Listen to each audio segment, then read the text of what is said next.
It gives us all a sense of purpose. I think every shipbuilder should be able to, resonate with that. We all have a purpose. We all have an important task at hand.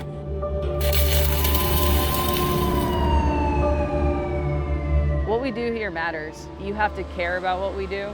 At the end of the day, we are the forefront for our protection.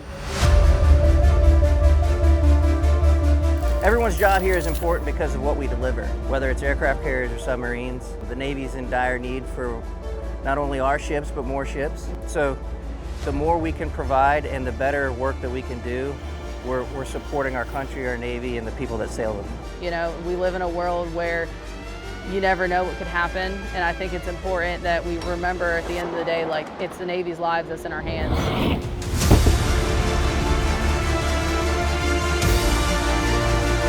Every day, the work that we do here at Newport News Shipbuilding matters.